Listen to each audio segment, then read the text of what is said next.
안녕하십니까? 지혜의 숲에서 길을 찾는 여러분과 함께하는 시간입니다. 우리는 매일 수많은 사람들을 만납니다. 가족, 친구, 직장 동료, 그리고 스쳐 지나가는 무수한 인연들. 우리는 그들을 안다고 생각합니다. 그들의 표정에서 감정을 읽고 말투에서 의도를 파악하려 애쓰죠. 하지만 우리는 정말로 타인의 본질을, 그리고 더 나아가 우리 자신의 진짜 모습을 얼마나 알고 있을까요? 만약 단 2가지 질문만으로 그 사람이 평생 숨겨온 가면 뒤에 진짜 얼굴을 엿볼 수 있는 방법이 있다면 믿으시겠습니까? 지금 당신의 눈앞에 있는 그 사람이 어쩌면 자기 자신조차 인지하지 못하는 근원적인 무언가를 숨기고 있다면 어떨까요? 오늘 이야기가 끝날 때쯤 여러분은 주변 사람들을, 그리고 자기 자신을 이전과는 전혀 다른 시선으로 바라보게 될 것입니다. 정신분석학의 거장 지그문트 프로이트와 함께 20세기 심리학의 양대 산맥으로 불리는 위대한 사상가 칼 구스타프 융. 그는 인간의 마음을 탐구하는데 무려 50년이 넘는 세월을 바쳤습니다. 그리고 그 기나긴 여정 끝에 우리를 소름 돋게 하는 한 가지 진실을 발견했습니다. 융에 따르면 우리 모두는 페르소나라는 가면을 쓰고 살아갑니다. 페르소나는 사회생활을 위해 필요한, 세상에 보여주기 위한 나의 모습입니다. 한국 사회에서 체면을 중시하고 눈치를 살피는 문화에 익숙한 우리에게 이 페르소나라는 개념은 그리 낯설지 않을 겁니다. 우리는 상황에 맞게 적절한 가면을 쓰고 벗으며 관계를 맺어갑니다. 하지만 중요한 것은 그 가면 아래에 감춰진 것입니다. 융은 그것을 그림자라고 불렀습니다. 그림자란 우리 스스로 인정하고 싶지 않아서 무의식 깊은 곳으로 억눌러버린 자신의 또 다른 모습입니다. 나의 약점, 열등감, 부도덕한 욕망, 사회적으로 용납되지 않는 특성들이 바로 이 그림자에 속합니다. 우리는 평온하고 모든 것이 통제하에 있을 때 이 페르소나라는 가면을 완벽하게 유지할 수 있습니다. 세상이 원하는, 그리고 내가 보여주고 싶은 모습으로 살아갈 수 있죠. 하지만 융은 우리의 의지와 상관없이 이 가면이 속절없이 벗겨져 버리는 2가지 결정적인 심리적 순간이 존재한다는 사실을 발견했습니다.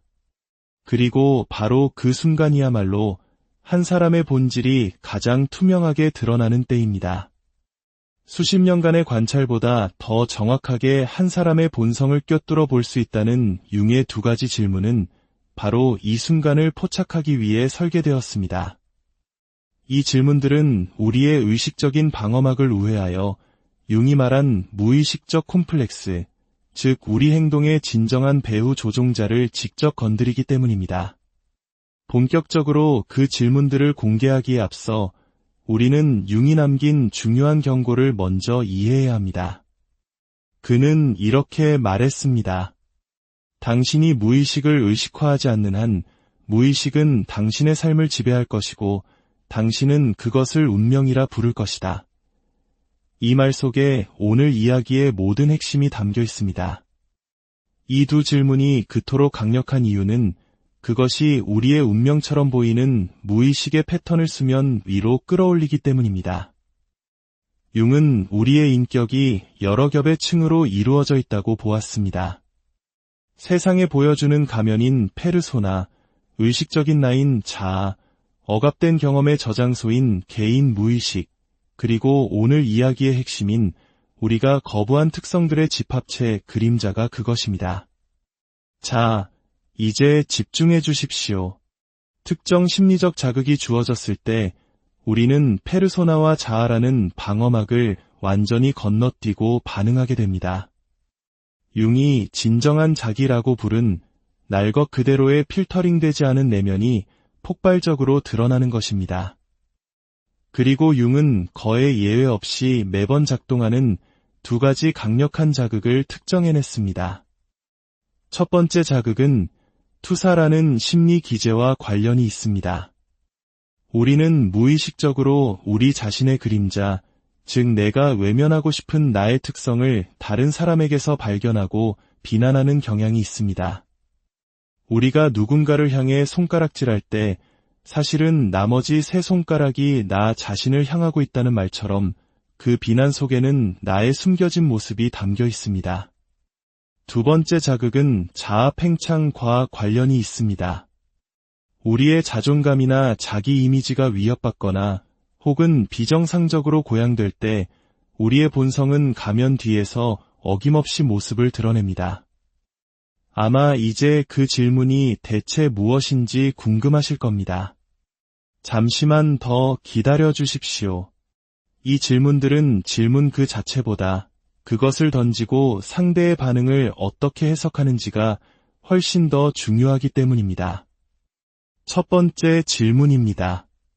당신이 절대로 참을 수 없는 정말 혐오하는 사람의 유형은 어떤 것입니까? 자, 이제부터가 중요합니다. 대부분의 사람들이 이 대답을 오해하지만 융의 방식으로 이 답변을 해석해야만 그 진정한 의미를 알 수 있습니다. 융은 우리가 타인에게서 가장 혐오하는 바로 그 특성이 실은 우리 자신의 그림자를 비추는 거울이라고 단언했습니다.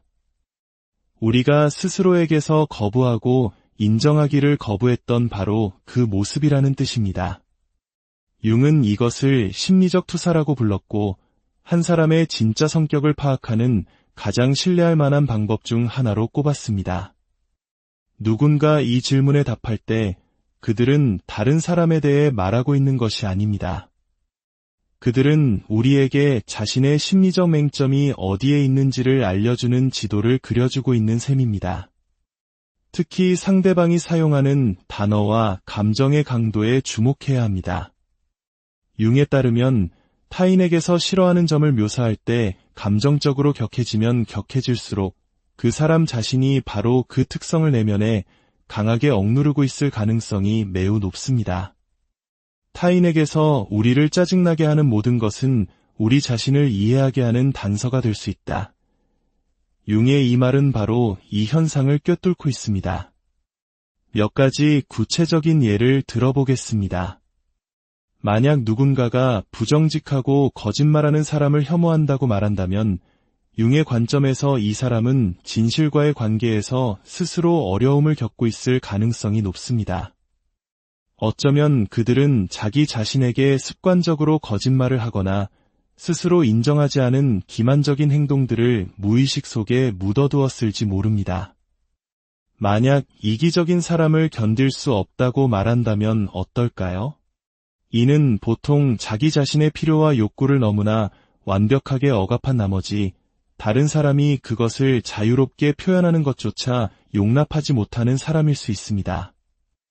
자신이 갖지 못한 것을 가진 이에 대한 무의식적 질투의 표현인 셈입니다.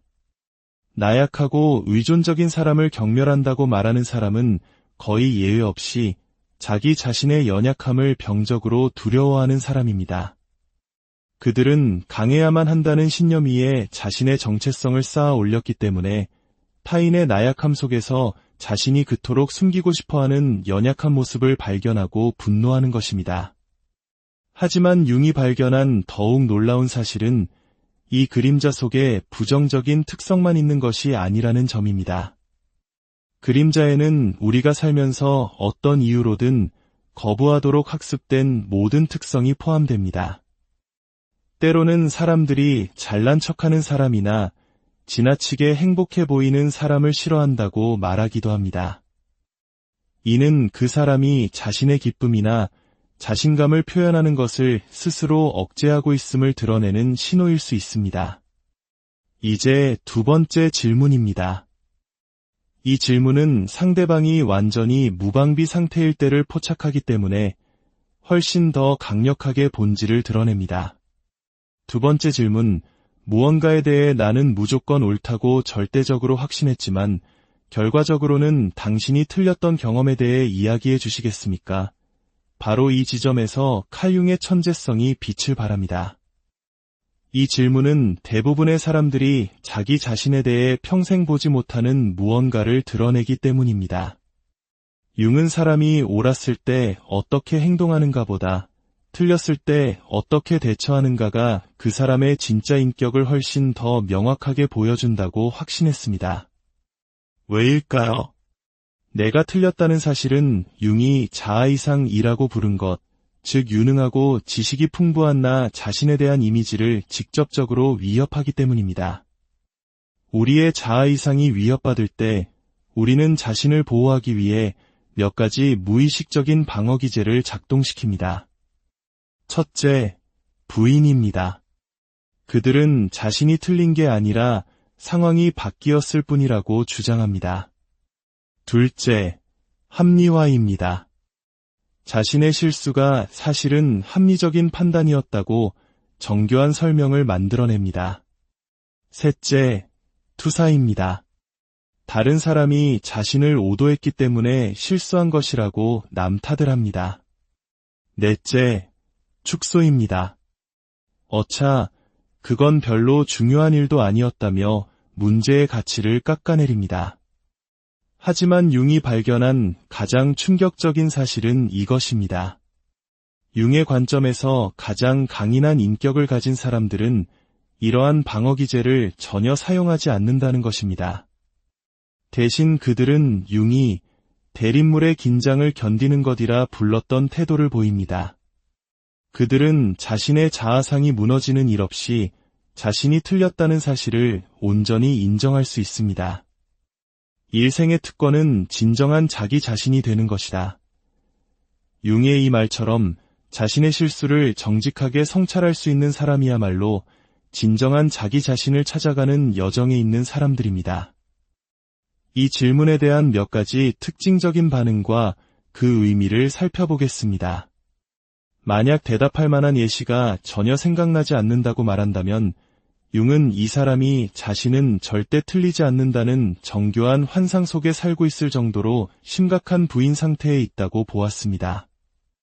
이것이 바로 심리적 팽창 상태로 자아가 너무 경직되어 어떤 불완전함도 용납하지 못하는 위험한 신호입니다.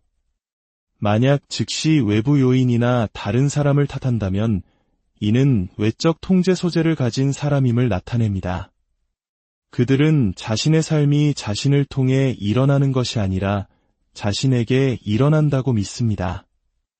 이런 사람들은 어떤 일에 대해서도 진정한 책임을 지는 법이 거의 없습니다. 만약 대답하면서 방어적이 되거나 화를 낸다면 이는 그 사람의 자존감 전체가 옳다는 것 위에 세워져 있음을 보여줍니다. 그들의 정체성은 너무나 연약해서 실수를 인정하는 것이 마치 심리적 죽음처럼 느껴지는 것입니다. 반면 자신의 실수에 대해 웃으며 이야기할 수 있다면 어떨까요? 융에 따르면 이것이야말로 심리적 성숙과 통합의 증거입니다. 자신의 긍정적인 면과 부정적인 면을 모두 수용할 수 있는 능력의 표현인 것입니다. 결국 융이 발견한 것은 이 두 질문이 사람들로 하여금 외부의 사건에 대해 이야기하고 있다고 생각하는 순간에도 실제로는 자신의 내면을 들여다보게 만든다는 사실입니다. 첫 번째 질문은 그들의 그림자 투사를 드러내고 두 번째 질문은 그들 자신의 불완전함과의 관계를 드러냅니다. 이러한 답변 패턴을 통해 융은 사람들을 몇 가지 예측 가능한 유형으로 분류했습니다. 첫째, 팽창된 자아 유형입니다. 이들은 모든 부정적인 특성을 남에게 투사하고 자신의 실수는 결코 인정하지 않습니다.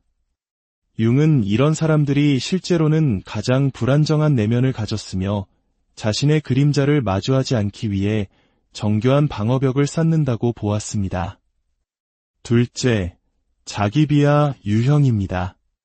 이들은 스스로가 가진 특성을 혐오한다고 주장하거나 사소한 실수에도 과도하게 자책합니다. 융은 이 역시 깊은 내면의 문제를 다루는 것을 회피하기 위한 또 다른 방어기제라고 분석했습니다. 셋째, 통합된 인격 유형입니다. 극히 드문 이 유형의 사람들은 자아상이 무너지지 않으면서도 자신의 투사와 실수를 모두 인정할 수 있습니다. 융은 이러한 심리적 통합이야말로 정신건강의 최고 경지라고 말했습니다. 이제 우리는 이 지식을 통해 몇 가지 위험 신호를 감지할 수 있습니다.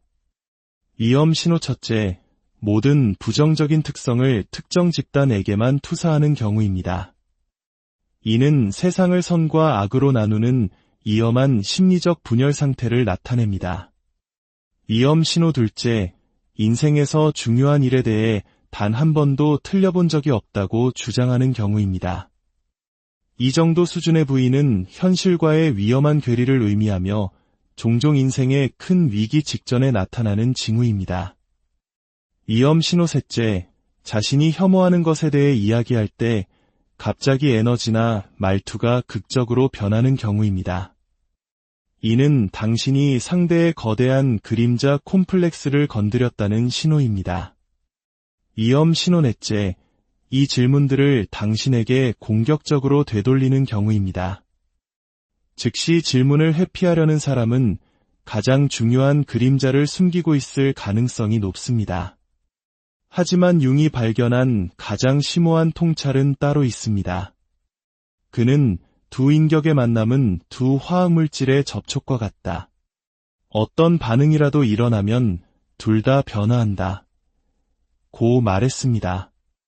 이 질문들은 단순히 상대의 성격을 드러내는 데 그치지 않고 그 사람을 변화시킬 수 있습니다. 왜냐하면 정직한 자기 성찰의 행위 자체가 융이 개성화, 즉 진정한 자기 자신이 되어가는 과정의 시작이라고 보았기 때문입니다. 그래서 우리는 이 지식을 어떻게 사용할지 신중해야 합니다. 누군가의 그림자를 보았을 때 당신에게는 두 가지 선택지가 있습니다. 그것을 이용하여 상대를 조종하거나 혹은 상대를 더 깊이 이해하는 데 사용하는 것입니다. 융은 조종은 심리적 독을 만들어내며 조종하는 사람과 당하는 사람 모두를 타락시킨다고 경고했습니다. 하지만 이 통찰을 진정한 이해를 위해 사용할 때 관계는 더욱 진실해지고 정직해지며 깊어집니다. 그리고 가장 중요한 것은 이 질문들이 양방향으로 작용한다는 사실입니다. 당신이 다른 사람에게 이 질문을 던질 때 당신 역시 스스로의 대답과 마주해야만 합니다. 다른 사람의 투사를 판단하는 순간 당신은 당신 자신의 투사를 드러내고 있는 것입니다. 그들이 실수를 다루는 방식을 분석할 때 당신은 당신 자신의 불완전함과의 관계를 대면하게 됩니다. 결국 융의 궁극적인 통찰은 다른 사람을 읽는 전문가가 되는 것이 아니었습니다. 바로 자기 자신을 읽는 전문가가 되는 것이었습니다. 당신이 자신의 심리적 지형을 진정으로 이해하고 자신의 그림자를 똑바로 마주하며 자신의 불완전함과 화해했을 때 놀라운 일이 일어납니다. 타인들은 더 이상 불가사의한 존재가 아니게 됩니다. 당신을 좌절시키는 직장 동료가 사실은 당신과 똑같은 내적 갈등을 겪고 있으며 단지 다르게 표현하고 있을 뿐임을 깨닫게 됩니다. 당신을 미치게 만드는 가족이 사실은 당신이 품고 있는 것과 똑같은 근원적인 두려움으로부터 자신을 방어하고 있음을 보게 됩니다. 이러한 인식은 해로운 행동을 정당화하거나 경계의 필요성을 없애지는 않습니다. 하지만 타인과의 관계를 판단과 좌절의 관계에서 이해와 궁극적으로는 연민의 관계로 변화시킵니다. 문제는 이 통찰이 다른 사람을 보는 당신의 관점을 바꿀 것인가가 아닙니다. 그것은 분명히 바뀔 것입니다. 진짜 질문은 당신이 이 통찰로 하여금 자기 자신을 보는 관점을 바꾸도록 허락할 만큼 용감한가 하는 것입니다. 융이 수십 년간 인간 정신을 탐구하며 발견했듯이 진정한 변화는 바로 그 지점에서 불편하지만 반드시 필요하고 우리를 자유롭게 하는 그 길, 즉 그림자를 포함한 자기 자신을 온전히 알아가는 그 위대한 여정에서 시작되기 때문입니다. 오늘의 이야기가 당신의 마음에 깊은 울림을 주었기를 바랍니다. 저희의 이야기가 계속해서 당신의 삶에 지혜의 빛을 더할 수 있도록 구독과 좋아요로 응원해주시면 큰 힘이 되겠습니다. 여러분의 소중한 참여가 더 깊고 넓은 지혜를 나누는 여정의 동력이 됩니다. 안녕하십니까? 지혜의 숲에서 길을 찾는 여러분과 함께하는 시간입니다. 우리는 매일 수많은 사람들을 만납니다. 가족, 친구, 직장 동료, 그리고 스쳐 지나가는 무수한 인연들. 우리는 그들을 안다고 생각합니다. 그들의 표정에서 감정을 읽고 말투에서 의도를 파악하려 애쓰죠. 하지만 우리는 정말로 타인의 본질을, 그리고 더 나아가 우리 자신의 진짜 모습을 얼마나 알고 있을까요? 만약 단 2가지 질문만으로 그 사람이 평생 숨겨온 가면 뒤에 진짜 얼굴을 엿볼 수 있는 방법이 있다면 믿으시겠습니까? 지금 당신의 눈앞에 있는 그 사람이 어쩌면 자기 자신조차 인지하지 못하는 근원적인 무언가를 숨기고 있다면 어떨까요? 오늘 이야기가 끝날 때쯤 여러분은 주변 사람들을, 그리고 자기 자신을 이전과는 전혀 다른 시선으로 바라보게 될 것입니다. 정신분석학의 거장 지그문트 프로이트와 함께 20세기 심리학의 양대 산맥으로 불리는 위대한 사상가 칼 구스타프 융. 그는 인간의 마음을 탐구하는데 무려 50년이 넘는 세월을 바쳤습니다. 그리고 그 기나긴 여정 끝에 우리를 소름 돋게 하는 한 가지 진실을 발견했습니다. 융에 따르면 우리 모두는 페르소나라는 가면을 쓰고 살아갑니다. 페르소나는 사회생활을 위해 필요한, 세상에 보여주기 위한 나의 모습입니다. 한국 사회에서 체면을 중시하고 눈치를 살피는 문화에 익숙한 우리에게 이 페르소나라는 개념은 그리 낯설지 않을 겁니다. 우리는 상황에 맞게 적절한 가면을 쓰고 벗으며 관계를 맺어갑니다. 하지만 중요한 것은 그 가면 아래에 감춰진 것입니다. 융은 그것을 그림자라고 불렀습니다. 그림자란 우리 스스로 인정하고 싶지 않아서 무의식 깊은 곳으로 억눌러버린 자신의 또 다른 모습입니다. 나의 약점, 열등감, 부도덕한 욕망, 사회적으로 용납되지 않는 특성들이 바로 이 그림자에 속합니다. 우리는 평온하고 모든 것이 통제하에 있을 때 이 페르소나라는 가면을 완벽하게 유지할 수 있습니다. 세상이 원하는, 그리고 내가 보여주고 싶은 모습으로 살아갈 수 있죠. 하지만 융은 우리의 의지와 상관없이 이 가면이 속절없이 벗겨져 버리는 2가지 결정적인 심리적 순간이 존재한다는 사실을 발견했습니다. 그리고 바로 그 순간이야말로 한 사람의 본질이 가장 투명하게 드러나는 때입니다. 수십 년간의 관찰보다 더 정확하게 한 사람의 본성을 꿰뚫어 볼 수 있다는 융의 2가지 질문은 바로 이 순간을 포착하기 위해 설계되었습니다. 이 질문들은 우리의 의식적인 방어막을 우회하여 융이 말한 무의식적 콤플렉스, 즉 우리 행동의 진정한 배후 조종자를 직접 건드리기 때문입니다. 본격적으로 그 질문들을 공개하기에 앞서 우리는 융이 남긴 중요한 경고를 먼저 이해해야 합니다. 그는 이렇게 말했습니다. 당신이 무의식을 의식화하지 않는 한 무의식은 당신의 삶을 지배할 것이고 당신은 그것을 운명이라 부를 것이다. 이 말 속에 오늘 이야기의 모든 핵심이 담겨 있습니다. 이 2 질문이 그토록 강력한 이유는 그것이 우리의 운명처럼 보이는 무의식의 패턴을 수면 위로 끌어올리기 때문입니다. 융은 우리의 인격이 여러 겹의 층으로 이루어져 있다고 보았습니다.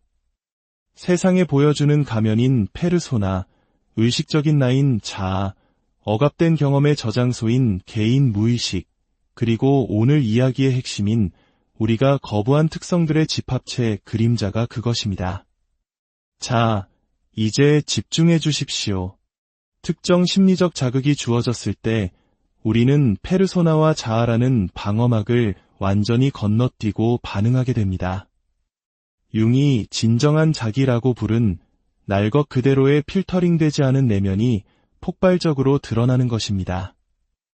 그리고 융은 거의 예외 없이 매번 작동하는 두 가지 강력한 자극을 특정해냈습니다. 첫 번째 자극은 투사라는 심리 기제와 관련이 있습니다. 우리는 무의식적으로 우리 자신의 그림자, 즉 내가 외면하고 싶은 나의 특성을 다른 사람에게서 발견하고 비난하는 경향이 있습니다.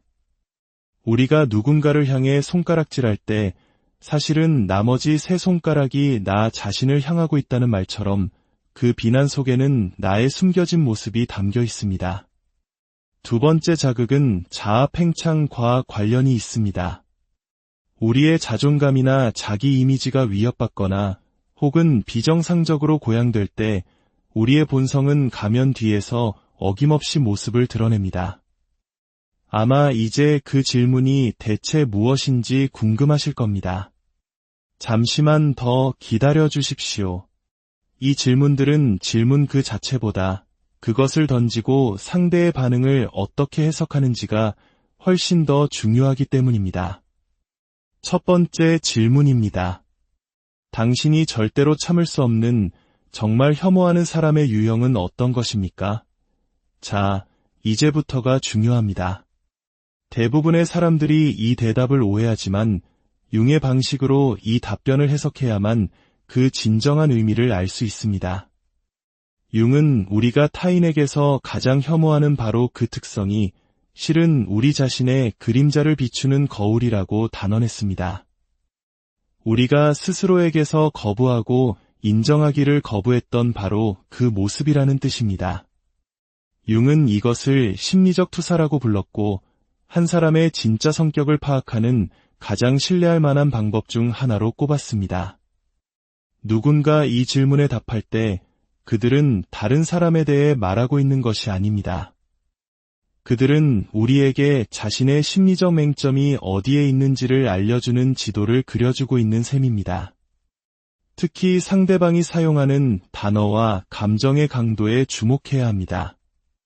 융에 따르면 타인에게서 싫어하는 점을 묘사할 때 감정적으로 격해지면 격해질수록 그 사람 자신이 바로 그 특성을 내면에 강하게 억누르고 있을 가능성이 매우 높습니다.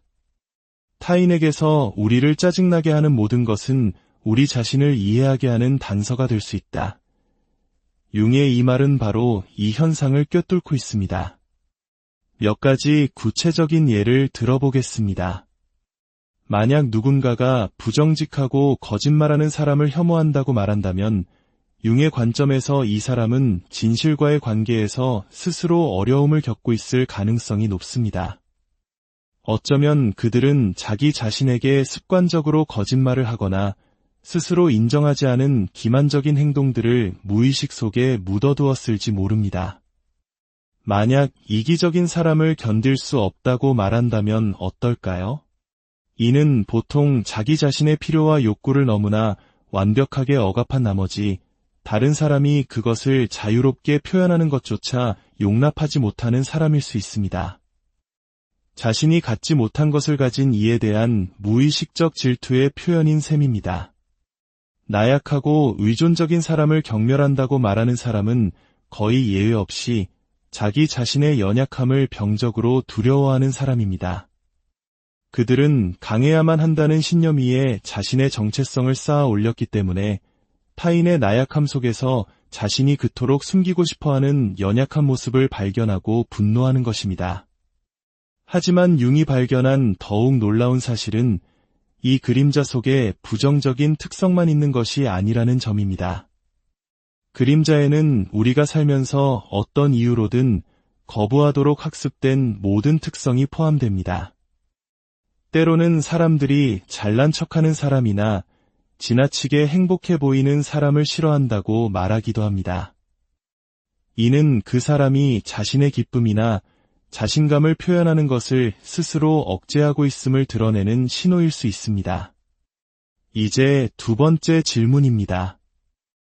이 질문은 상대방이 완전히 무방비 상태일 때를 포착하기 때문에 훨씬 더 강력하게 본질을 드러냅니다. 두 번째 질문, 무언가에 대해 나는 무조건 옳다고 절대적으로 확신했지만 결과적으로는 당신이 틀렸던 경험에 대해 이야기해 주시겠습니까? 바로 이 지점에서 칼융의 천재성이 빛을 발합니다. 이 질문은 대부분의 사람들이 자기 자신에 대해 평생 보지 못하는 무언가를 드러내기 때문입니다. 융은 사람이 옳았을 때 어떻게 행동하는가 보다 틀렸을 때 어떻게 대처하는가가 그 사람의 진짜 인격을 훨씬 더 명확하게 보여준다고 확신했습니다. 왜일까요? 내가 틀렸다는 사실은 융이 자아이상이라고 부른 것, 즉 유능하고 지식이 풍부한 나 자신에 대한 이미지를 직접적으로 위협하기 때문입니다. 우리의 자아이상이 위협받을 때 우리는 자신을 보호하기 위해 몇 가지 무의식적인 방어 기제를 작동시킵니다. 첫째, 부인입니다. 그들은 자신이 틀린 게 아니라 상황이 바뀌었을 뿐이라고 주장합니다. 둘째, 합리화입니다. 자신의 실수가 사실은 합리적인 판단이었다고 정교한 설명을 만들어냅니다. 셋째, 투사입니다. 다른 사람이 자신을 오도했기 때문에 실수한 것이라고 남 탓을 합니다. 넷째, 축소입니다. 어차 그건 별로 중요한 일도 아니었다며 문제의 가치를 깎아내립니다. 하지만 융이 발견한 가장 충격적인 사실은 이것입니다. 융의 관점에서 가장 강인한 인격을 가진 사람들은 이러한 방어 기제를 전혀 사용하지 않는다는 것입니다. 대신 그들은 융이 대립물의 긴장을 견디는 것이라 불렀던 태도를 보입니다. 그들은 자신의 자아상이 무너지는 일 없이 자신이 틀렸다는 사실을 온전히 인정할 수 있습니다. 일생의 특권은 진정한 자기 자신이 되는 것이다. 융의 이 말처럼 자신의 실수를 정직하게 성찰할 수 있는 사람이야말로 진정한 자기 자신을 찾아가는 여정에 있는 사람들입니다. 이 질문에 대한 몇 가지 특징적인 반응과 그 의미를 살펴보겠습니다. 만약 대답할 만한 예시가 전혀 생각나지 않는다고 말한다면 융은 이 사람이 자신은 절대 틀리지 않는다는 정교한 환상 속에 살고 있을 정도로 심각한 부인 상태에 있다고 보았습니다. 이것이 바로 심리적 팽창 상태로 자아가 너무 경직되어 어떤 불완전함도 용납하지 못하는 위험한 신호입니다. 만약 즉시 외부 요인이나 다른 사람을 탓한다면 이는 외적 통제 소재를 가진 사람임을 나타냅니다. 그들은 자신의 삶이 자신을 통해 일어나는 것이 아니라 자신에게 일어난다고 믿습니다. 이런 사람들은 어떤 일에 대해서도 진정한 책임을 지는 법이 거의 없습니다. 만약 대답하면서 방어적이 되거나 화를 낸다면 이는 그 사람의 자존감 전체가 옳다는 것 위에 세워져 있음을 보여줍니다. 그들의 정체성은 너무나 연약해서 실수를 인정하는 것이 마치 심리적 죽음처럼 느껴지는 것입니다. 반면 자신의 실수에 대해 웃으며 이야기할 수 있다면 어떨까요? 융에 따르면 이것이야말로 심리적 성숙과 통합의 증거입니다. 자신의 긍정적인 면과 부정적인 면을 모두 수용할 수 있는 능력의 표현인 것입니다. 결국 융이 발견한 것은 이 두 질문이 사람들로 하여금 외부의 사건에 대해 이야기하고 있다고 생각하는 순간에도 실제로는 자신의 내면을 들여다보게 만든다는 사실입니다. 첫 번째 질문은 그들의 그림자 투사를 드러내고 두 번째 질문은 그들 자신의 불완전함과의 관계를 드러냅니다. 이러한 답변 패턴을 통해 융은 사람들을 몇 가지 예측 가능한 유형으로 분류했습니다. 첫째, 팽창된 자아 유형입니다. 이들은 모든 부정적인 특성을 남에게 투사하고 자신의 실수는 결코 인정하지 않습니다. 융은 이런 사람들이 실제로는 가장 불안정한 내면을 가졌으며 자신의 그림자를 마주하지 않기 위해 정교한 방어벽을 쌓는다고 보았습니다. 둘째, 자기비하 유형입니다. 이들은 스스로가 가진 특성을 혐오한다고 주장하거나 사소한 실수에도 과도하게 자책합니다. 융은 이 역시 깊은 내면의 문제를 다루는 것을 회피하기 위한 또 다른 방어 기제라고 분석했습니다. 셋째, 통합된 인격 유형입니다. 극히 드문 유형의 사람들은 자아상이 무너지지 않으면서도 자신의 투사와 실수를 모두 인정할 수 있습니다. 융은 이러한 심리적 통합이야말로 정신건강의 최고 경지라고 말했습니다. 이제 우리는 이 지식을 통해 몇 가지 위험 신호를 감지할 수 있습니다. 위험 신호 첫째, 모든 부정적인 특성을 특정 집단에게만 투사하는 경우입니다. 이는 세상을 선과 악으로 나누는 위험한 심리적 분열 상태를 나타냅니다. 위험 신호 둘째, 인생에서 중요한 일에 대해 단 한 번도 틀려본 적이 없다고 주장하는 경우입니다. 이 정도 수준의 부인은 현실과의 위험한 괴리를 의미하며 종종 인생의 큰 위기 직전에 나타나는 징후입니다. 위험 신호 셋째, 자신이 혐오하는 것에 대해 이야기할 때 갑자기 에너지나 말투가 극적으로 변하는 경우입니다. 이는 당신이 상대의 거대한 그림자 콤플렉스를 건드렸다는 신호입니다. 위험 신호 넷째, 이 질문들을 당신에게 공격적으로 되돌리는 경우입니다. 즉시 질문을 회피하려는 사람은 가장 중요한 그림자를 숨기고 있을 가능성이 높습니다. 하지만 융이 발견한 가장 심오한 통찰은 따로 있습니다. 그는 두 인격의 만남은 두 화학물질의 접촉과 같다. 어떤 반응이라도 일어나면 둘 다 변화한다. 고 말했습니다. 이 질문들은 단순히 상대의 성격을 드러내는 데 그치지 않고 그 사람을 변화시킬 수 있습니다. 왜냐하면 정직한 자기 성찰의 행위 자체가 융이 개성화, 즉 진정한 자기 자신이 되어가는 과정의 시작이라고 보았기 때문입니다. 그래서 우리는 이 지식을 어떻게 사용할지 신중해야 합니다. 누군가의 그림자를 보았을 때 당신에게는 두 가지 선택지가 있습니다. 그것을 이용하여 상대를 조종하거나 혹은 상대를 더 깊이 이해하는 데 사용하는 것입니다. 융은 조종은 심리적 독을 만들어내며 조종하는 사람과 당하는 사람 모두를 타락시킨다고 경고했습니다. 하지만 이 통찰을 진정한 이해를 위해 사용할 때 관계는 더욱 진실해지고 정직해지며 깊어집니다.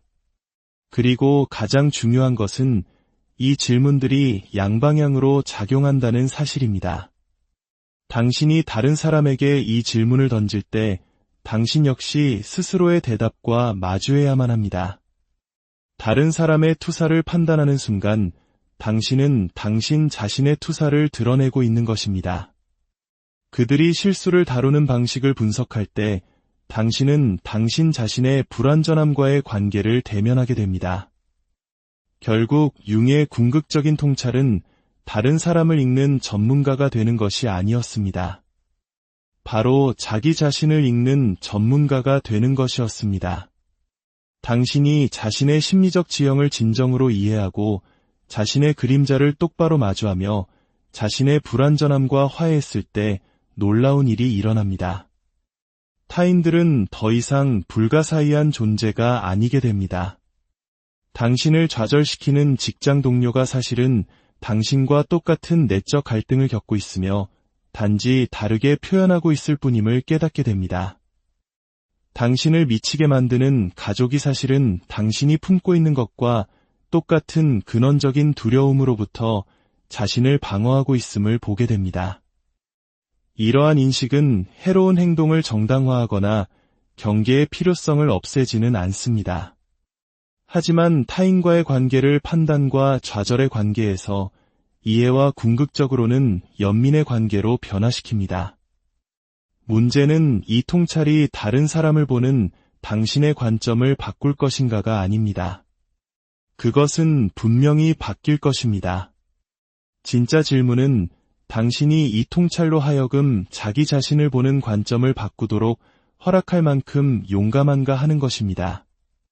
융이 수십 년간 인간 정신을 탐구하며 발견했듯이 진정한 변화는 바로 그 지점에서 불편하지만 반드시 필요하고 우리를 자유롭게 하는 그 길, 즉 그림자를 포함한 자기 자신을 온전히 알아가는 그 위대한 여정에서 시작되기 때문입니다.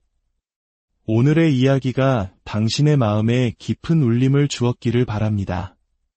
저희의 이야기가 계속해서 당신의 삶에 지혜의 빛을 더할 수 있도록 구독과 좋아요로 응원해 주시면 큰 힘이 되겠습니다. 여러분의 소중한 참여가 더 깊고 넓은 지혜를 나누는 여정의 동력이 됩니다. 안녕하십니까? 지혜의 숲에서 길을 찾는 여러분과 함께하는 시간입니다. 우리는 매일 수많은 사람들을 만납니다. 가족, 친구, 직장 동료, 그리고 스쳐 지나가는 무수한 인연들. 우리는 그들을 안다고 생각합니다. 그들의 표정에서 감정을 읽고 말투에서 의도를 파악하려 애쓰죠. 하지만 우리는 정말로 타인의 본질을, 그리고 더 나아가 우리 자신의 진짜 모습을 얼마나 알고 있을까요? 만약 단 2가지 질문만으로 그 사람이 평생 숨겨온 가면 뒤에 진짜 얼굴을 엿볼 수 있는 방법이 있다면 믿으시겠습니까? 지금 당신의 눈앞에 있는 그 사람이 어쩌면 자기 자신조차 인지하지 못하는 근원적인 무언가를 숨기고 있다면 어떨까요? 오늘 이야기가 끝날 때쯤 여러분은 주변 사람들을, 그리고 자기 자신을 이전과는 전혀 다른 시선으로 바라보게 될 것입니다. 정신분석학의 거장 지그문트 프로이트와 함께 20세기 심리학의 양대 산맥으로 불리는 위대한 사상가 칼 구스타프 융. 그는 인간의 마음을 탐구하는데 무려 50년이 넘는 세월을 바쳤습니다. 그리고 그 기나긴 여정 끝에 우리를 소름 돋게 하는 한 가지 진실을 발견했습니다. 융에 따르면 우리 모두는 페르소나라는 가면을 쓰고 살아갑니다. 페르소나는 사회생활을 위해 필요한, 세상에 보여주기 위한 나의 모습입니다. 한국 사회에서 체면을 중시하고 눈치를 살피는 문화에 익숙한 우리에게 이 페르소나라는 개념은 그리 낯설지 않을 겁니다. 우리는 상황에 맞게 적절한 가면을 쓰고 벗으며 관계를 맺어갑니다.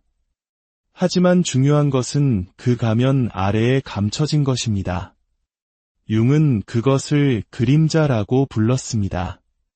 그림자란 우리 스스로 인정하고 싶지 않아서 무의식 깊은 곳으로 억눌러버린 자신의 또 다른 모습입니다. 나의 약점, 열등감, 부도덕한 욕망, 사회적으로 용납되지 않는 특성들이 바로 이 그림자에 속합니다. 우리는 평온하고 모든 것이 통제하에 있을 때 이 페르소나라는 가면을 완벽하게 유지할 수 있습니다. 세상이 원하는, 그리고 내가 보여주고 싶은 모습으로 살아갈 수 있죠. 하지만 융은 우리의 의지와 상관없이 이 가면이 속절없이 벗겨져 버리는 2가지 결정적인 심리적 순간이 존재한다는 사실을 발견했습니다. 그리고 바로 그 순간이야말로 한 사람의 본질이 가장 투명하게 드러나는 때입니다.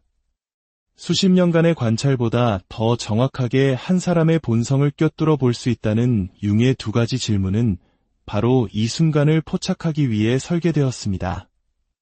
이 질문들은 우리의 의식적인 방어막을 우회하여 융이 말한 무의식적 콤플렉스, 즉 우리 행동의 진정한 배후 조종자를 직접 건드리기 때문입니다. 본격적으로 그 질문들을 공개하기에 앞서 우리는 융이 남긴 중요한 경고를 먼저 이해해야 합니다. 그는 이렇게 말했습니다. 당신이 무의식을 의식화하지 않는 한 무의식은 당신의 삶을 지배할 것이고 당신은 그것을 운명이라 부를 것이다. 이 말 속에 오늘 이야기의 모든 핵심이 담겨 있습니다. 이 2 질문이 그토록 강력한 이유는 그것이 우리의 운명처럼 보이는 무의식의 패턴을 수면 위로 끌어올리기 때문입니다. 융은 우리의 인격이 여러 겹의 층으로 이루어져 있다고 보았습니다. 세상에 보여주는 가면인 페르소나, 의식적인 나인 자아, 억압된 경험의 저장소인 개인 무의식, 그리고 오늘 이야기의 핵심인 우리가 거부한 특성들의 집합체 그림자가 그것입니다. 자, 이제 집중해 주십시오. 특정 심리적 자극이 주어졌을 때 우리는 페르소나와 자아라는 방어막을 완전히 건너뛰고 반응하게 됩니다. 융이 진정한 자기라고 부른 날 것 그대로의 필터링되지 않은 내면이 폭발적으로 드러나는 것입니다. 그리고 융은 거의 예외 없이 매번 작동하는 두 가지 강력한 자극을 특정해냈습니다. 첫 번째 자극은 투사라는 심리 기제와 관련이 있습니다. 우리는 무의식적으로 우리 자신의 그림자, 즉 내가 외면하고 싶은 나의 특성을 다른 사람에게서 발견하고 비난하는 경향이 있습니다. 우리가 누군가를 향해 손가락질할 때 사실은 나머지 세 손가락이 나 자신을 향하고 있다는 말처럼 그 비난 속에는 나의 숨겨진 모습이 담겨 있습니다. 두 번째 자극은 자아 팽창과 관련이 있습니다. 우리의 자존감이나 자기 이미지가 위협받거나 혹은 비정상적으로 고양될 때 우리의 본성은 가면 뒤에서 어김없이 모습을 드러냅니다. 아마 이제 그 질문이 대체 무엇인지 궁금하실 겁니다. 잠시만 더 기다려 주십시오. 이 질문들은 질문 그 자체보다 그것을 던지고 상대의 반응을 어떻게 해석하는지가 훨씬 더 중요하기 때문입니다. 첫 번째 질문입니다. 당신이 절대로 참을 수 없는 정말 혐오하는 사람의 유형은 어떤 것입니까? 자, 이제부터가 중요합니다. 대부분의 사람들이 이 대답을 오해하지만 융의 방식으로 이 답변을 해석해야만 그 진정한 의미를 알 수 있습니다. 융은 우리가 타인에게서 가장 혐오하는 바로 그 특성이 실은 우리 자신의 그림자를 비추는 거울이라고 단언했습니다. 우리가 스스로에게서 거부하고 인정하기를 거부했던 바로 그 모습이라는 뜻입니다. 융은 이것을 심리적 투사라고 불렀고 한 사람의 진짜 성격을 파악하는 가장 신뢰할 만한 방법 중 하나로 꼽았습니다. 누군가 이 질문에 답할 때 그들은 다른 사람에 대해 말하고 있는 것이 아닙니다. 그들은 우리에게 자신의 심리적 맹점이 어디에 있는지를 알려주는 지도를 그려주고 있는 셈입니다. 특히 상대방이 사용하는 단어와 감정의 강도에 주목해야 합니다. 융에 따르면 타인에게서 싫어하는 점을 묘사할 때 감정적으로 격해지면 격해질수록 그 사람 자신이 바로 그 특성을 내면에 강하게 억누르고 있을 가능성이 매우 높습니다. 타인에게서 우리를 짜증나게 하는 모든 것은 우리 자신을 이해하게 하는 단서가 될 수 있다. 융의 이 말은 바로 이 현상을 꿰뚫고 있습니다. 몇 가지 구체적인 예를 들어보겠습니다. 만약 누군가가 부정직하고 거짓말하는 사람을 혐오한다고 말한다면 융의 관점에서 이 사람은 진실과의 관계에서 스스로 어려움을 겪고 있을 가능성이 높습니다. 어쩌면 그들은 자기 자신에게 습관적으로 거짓말을 하거나 스스로 인정하지 않은 기만적인 행동들을 무의식 속에 묻어두었을지 모릅니다. 만약 이기적인 사람을 견딜 수 없다고 말한다면 어떨까요? 이는 보통 자기 자신의 필요와 욕구를 너무나 완벽하게 억압한 나머지 다른 사람이 그것을 자유롭게 표현하는 것조차 용납하지 못하는 사람일 수 있습니다. 자신이 갖지 못한 것을 가진 이에 대한 무의식적 질투의 표현인 셈입니다. 나약하고 의존적인 사람을 경멸한다고 말하는 사람은 거의 예외 없이 자기 자신의 연약함을 병적으로 두려워하는 사람입니다. 그들은 강해야만 한다는 신념 위에 자신의 정체성을 쌓아 올렸기 때문에 타인의 나약함 속에서 자신이 그토록 숨기고 싶어하는 연약한 모습을 발견하고 분노하는 것입니다. 하지만 융이 발견한 더욱 놀라운 사실은 이 그림자 속에 부정적인 특성만 있는 것이 아니라는 점입니다. 그림자에는 우리가 살면서 어떤 이유로든 거부하도록 학습된 모든 특성이 포함됩니다. 때로는 사람들이 잘난 척하는 사람이나 지나치게 행복해 보이는 사람을 싫어한다고 말하기도 합니다. 이는 그 사람이 자신의 기쁨이나 자신감을 표현하는 것을 스스로 억제하고 있음을 드러내는 신호일 수 있습니다. 이제 두 번째 질문입니다. 이 질문은 상대방이 완전히 무방비 상태일 때를 포착하기 때문에 훨씬 더 강력하게 본질을 드러냅니다. 두 번째 질문, 무언가에 대해 나는 무조건 옳다고 절대적으로 확신했지만 결과적으로는 당신이 틀렸던 경험에 대해 이야기해 주시겠습니까? 바로 이 지점에서 칼 융의 천재성이 빛을 발합니다. 이 질문은 대부분의 사람들이 자기 자신에 대해 평생 보지 못하는 무언가를 드러내기 때문입니다. 융은 사람이 옳았을 때 어떻게 행동하는가 보다 틀렸을 때 어떻게 대처하는가가 그 사람의 진짜 인격을 훨씬 더 명확하게 보여준다고 확신했습니다. 왜일까요? 내가 틀렸다는 사실은 융이 자아 이상이라고 부른 것, 즉 유능하고 지식이 풍부한 나 자신에 대한 이미지를 직접적으로 위협하기 때문입니다. 우리의 자아 이상이 위협받을 때 우리는 자신을 보호하기 위해 몇 가지 무의식적인 방어 기제를 작동시킵니다. 첫째, 부인입니다. 그들은 자신이 틀린 게 아니라 상황이 바뀌었을 뿐이라고 주장합니다. 둘째, 합리화입니다. 자신의 실수가 사실은 합리적인 판단이었다고 정교한 설명을 만들어냅니다. 셋째, 투사입니다. 다른 사람이 자신을 오도했기 때문에 실수한 것이라고 남 탓을 합니다. 넷째, 축소입니다. 어차 그건 별로 중요한 일도 아니었다며 문제의 가치를 깎아내립니다. 하지만 융이 발견한 가장 충격적인 사실은 이것입니다. 융의 관점에서 가장 강인한 인격을 가진 사람들은 이러한 방어 기제를 전혀 사용하지 않는다는 것입니다. 대신 그들은 융이 대립물의 긴장을 견디는 것이라 불렀던 태도를 보입니다. 그들은 자신의 자아상이 무너지는 일 없이 자신이 틀렸다는 사실을 온전히 인정할 수 있습니다. 일생의 특권은 진정한 자기 자신이 되는 것이다. 융의 이 말처럼 자신의 실수를 정직하게 성찰할 수 있는 사람이야말로 진정한 자기 자신을 찾아가는 여정에 있는 사람들입니다. 이 질문에 대한 몇 가지 특징적인 반응과 그 의미를 살펴보겠습니다. 만약 대답할 만한 예시가 전혀 생각나지 않는다고 말한다면 융은 이 사람이 자신은 절대 틀리지 않는다는 정교한 환상 속에 살고 있을 정도로 심각한 부인 상태에 있다고 보았습니다. 이것이 바로 심리적 팽창 상태로 자아가 너무 경직되어 어떤 불완전함도 용납하지 못하는 위험한 신호입니다. 만약 즉시 외부 요인이나 다른 사람을 탓한다면 이는 외적 통제 소재를 가진 사람임을 나타냅니다. 그들은 자신의 삶이 자신을 통해 일어나는 것이 아니라 자신에게 일어난다고 믿습니다. 이런 사람들은 어떤 일에 대해서도 진정한 책임을 지는 법이 거의 없습니다. 만약 대답하면서 방어적이 되거나 화를 낸다면 이는 그 사람의 자존감 전체가 옳다는 것 위에 세워져 있음을 보여줍니다.